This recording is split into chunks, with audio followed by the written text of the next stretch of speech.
Welcome back to Nino Kuni for the PlayStation 3. My name is KTK, and we are going to read the first tale, The Cowardly Prince and the Lion. In a certain country there lived a prince named Tamalo, who was sharp of mind but weak of spirit.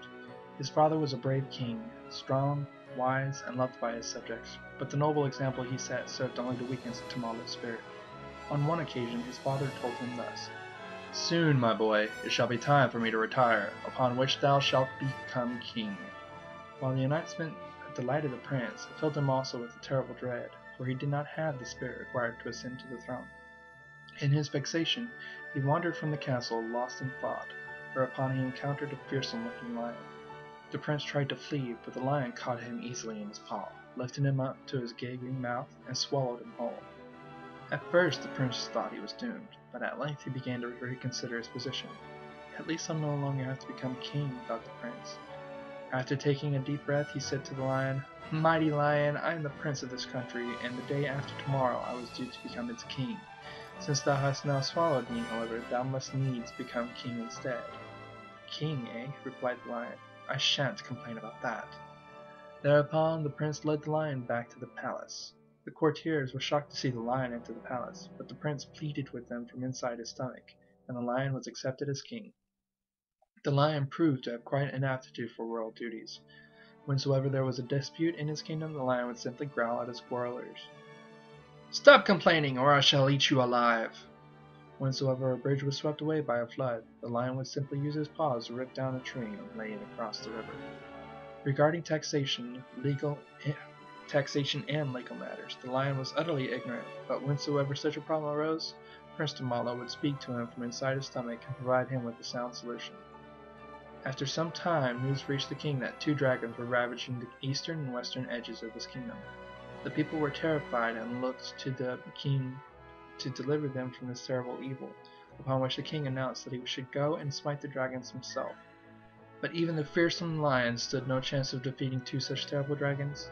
"My dear stomach dweller," said he then, "what in the wide world should I do now?" Prince Tamalo considered the lion's question, and at length provided him with a suitable scheme. The lion headed east, to the part of his kingdom that was being ravaged by the larger dragon, and roared in its ugly face: "Dragon, I shall soon slay thee. I fear thee not, for no matter how large thou art, thou shalt never devour me." "Ho, ho!" scoffed the dragon, "we shall see about that." Upon which he ate the lion whole. From inside the dragon's stomach the lion said: "Dragon, thou art now king of this land. It is therefore thy royal duty to defeat the dragon ravaging the western part of thy kingdom." At first the dragon paid him no heed, but when the dragon witnessed the humans around him bowing down in defense, as Prince Tamalo had requested him to do beforehand, he decided to do his royal duty, whereupon he went to the western mountains and slew the other dragon. Once the other dragon had been slain, the lion commenced to scratching the inside of the dragon's stomach. "Ow! It hurts! It hurts!" cried the dragon, rolling on the floor in agony. "Have mercy, I beseech thee!" To which the lion said: "If thou wouldst not feel this pain, thou must promise never again to hurt the people of this kingdom." "How! Very well, I promise!" cried the dragon in reply. But the dragon was a cunning beast, and Prince Tamalo knew that he would break his promise the moment the lion was out of his stomach. He therefore had the lion take out the babbling berry that he told him to bring with him and place it inside the dragon. This berry was known to make noises that sounded like someone muttering to himself. With that babbling berry in his stomach, the dragon shan't notice when the lion escapes, thought Prince Tamalo. Later that night, when the dragon was sleeping, the lion crept out of his gaping mouth and set off back to the palace. The dragon left the king and his subjects alone forevermore. The kingdom had been at peace for 10 years when the lion said to Prince Tamalo: "Stomach dweller, it is time thou camest hence from in there. I would have thee take my place on the throne." Prince Tamalo was shocked, and replied in a quivering tone: "I fear that I do not have the spirit to become king." "But thy judgments over the past 10 years have invariably been wise," said the lion. "That is as may be, but I am a coward," replied Prince Tamalo. "It is only because I was protected by a great strong lion that I could act so decisively."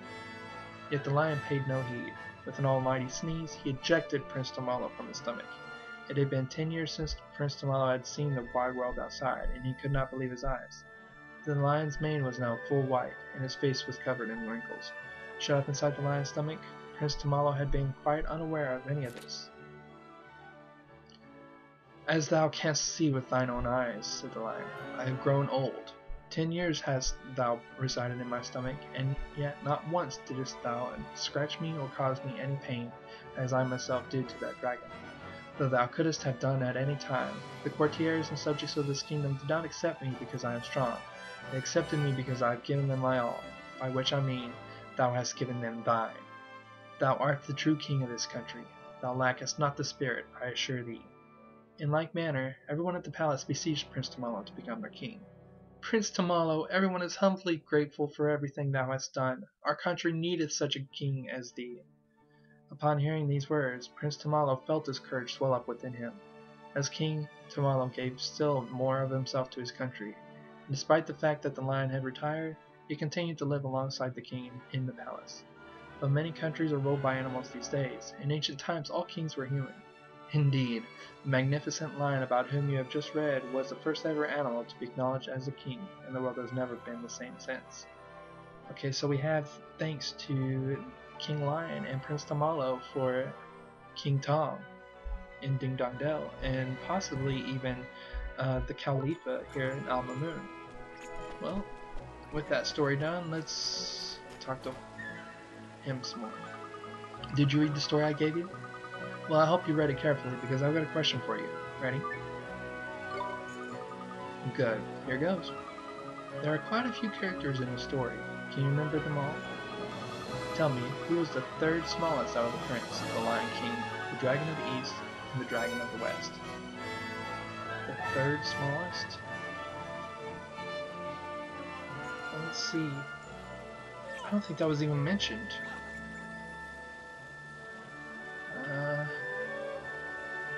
I would think it'd be the lion. Lowercase.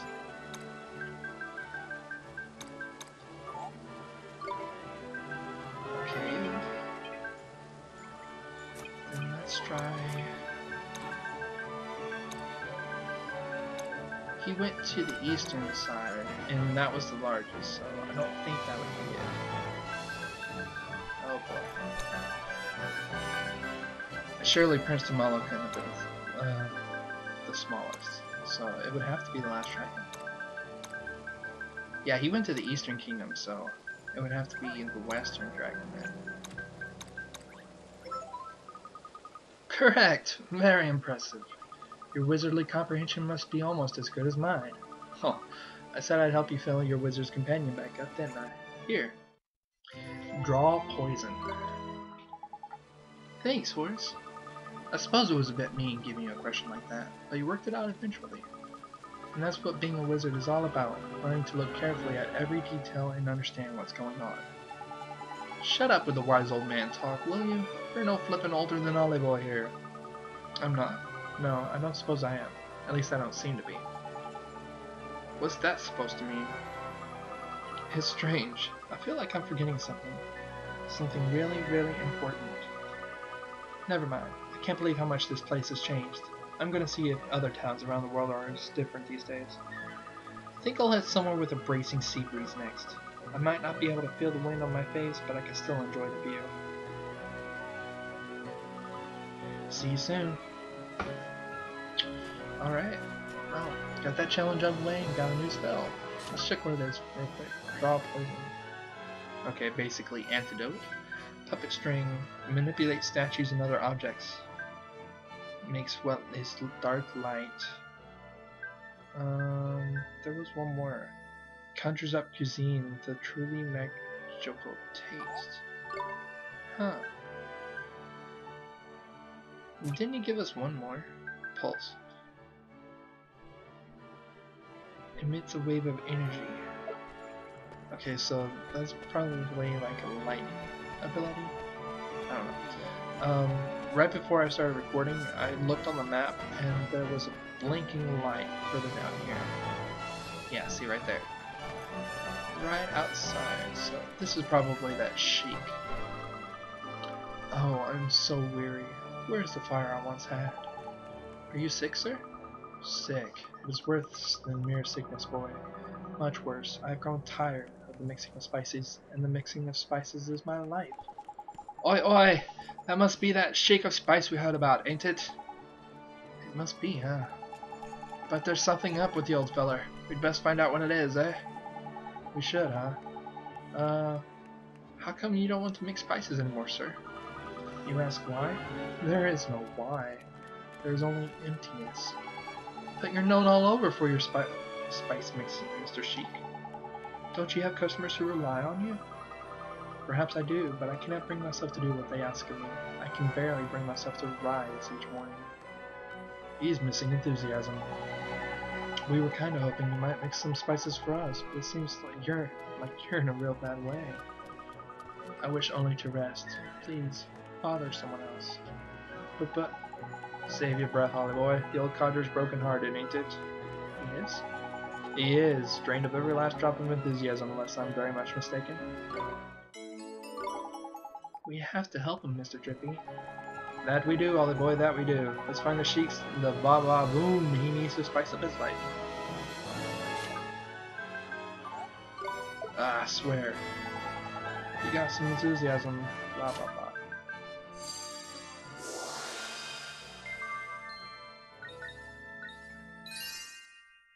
There we go, all out of heart.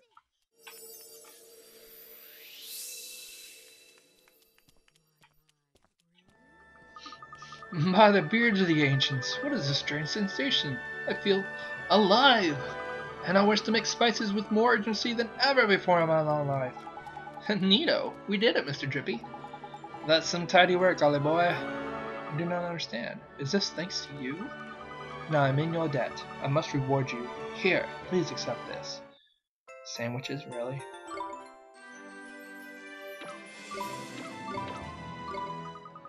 And if you have any spice-related requests, I would be most honored to hear them. I wish only to work my mixing magic. As a matter of fact, we do. Could you mix us some of your special spices? My special spices? Where did you hear talk of such things? Keep your hair on. Matey who runs that curry stall asked us, ain't it? He needs ingredients for his tikka mahala. Very well. If that is all you require them for, I will be glad to oblige you. But I do not have all the ingredients required. You must... Really? Sheesh. Turmeric root, generous pinches of spicy seeds. Where do we get all this stuff?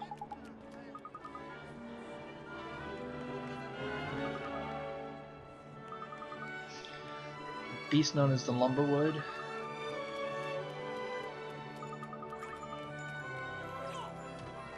And the soil of a great volcano. Alright, that's gonna suck.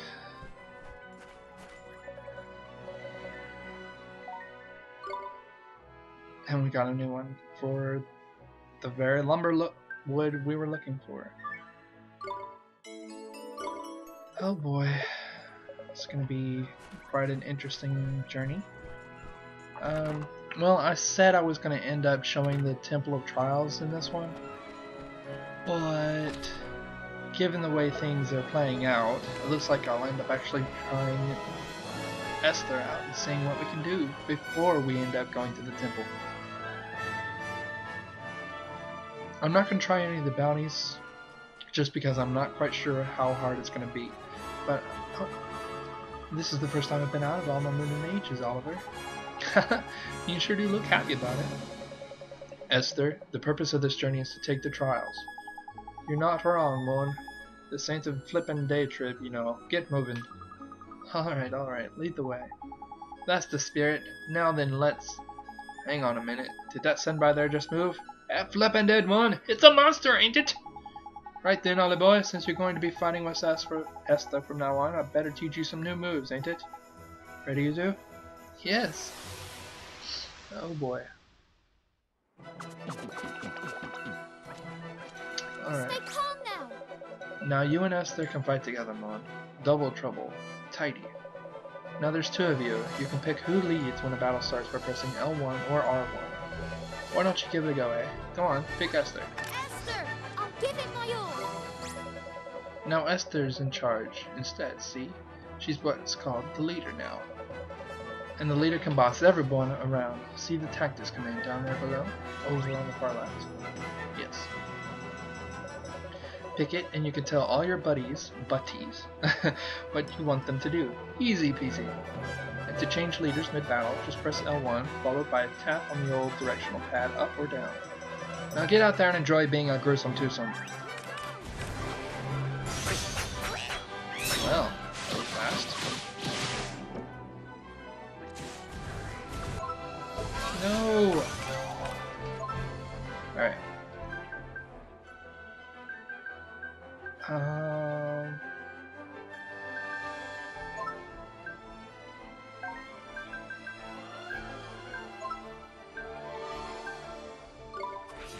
Alright. Let's go ahead and give...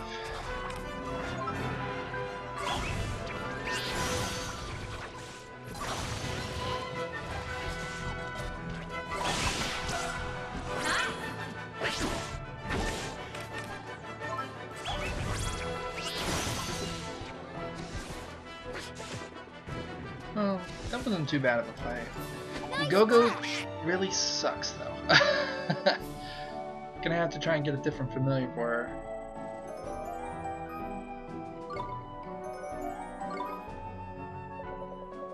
Fine work, Oliver. Your magical abilities are indeed impressive. As is your rapport with your familiar daughter. I do my best.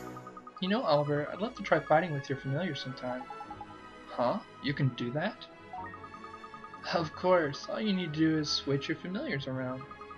Just select friends and familiars from the main menu. Trust me, it's really easy. Select a familiar, press square, and then choose where you want it to go. Do that and we can swap familiars. Gee, that's pretty neat. I had no idea. Yes, you can control my Drongo as well if you like, Oliver. In fact, everybody has a type of familiar that they get on especially well with.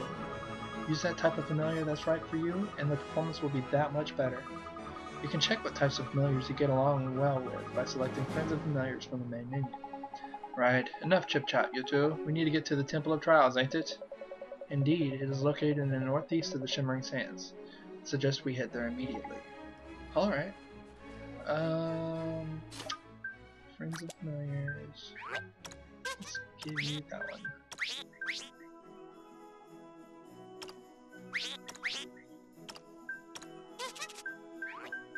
Oh, okay, I see it right there, up at the top. Huh, it's pretty cool. Alright, let's try one out. For reals. For real deals. Come on, you guys! Here goes!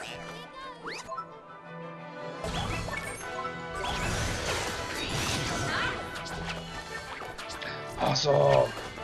Gimme, gimme, gimme!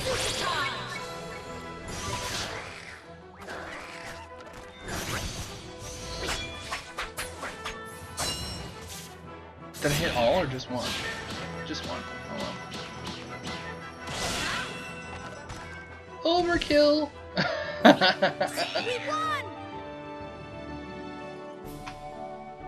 Earlier when I was just doing the basic errands, I got like 2 gold chims to drop, or yeah, chims, glims, sorry, wrong game. 2 different glims, gold glims to drop, and I couldn't end up getting them because they had dropped just as the battle ended, so it was kind of like, haha, see this, can't have it. There was one thing that was kind of interesting to me though, light shade, really. Esther, leave it to me. Here goes. Oh, that's pretty cool.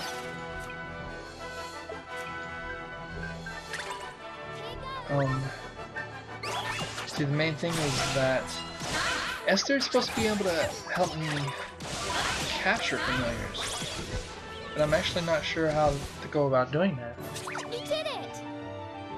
Maybe it's supposed to be something later on with the Temple of Trials. And we leveled up to 15. Awesome. Alright, well, I'm going to go ahead and end this here. Next up, Temple of Trials.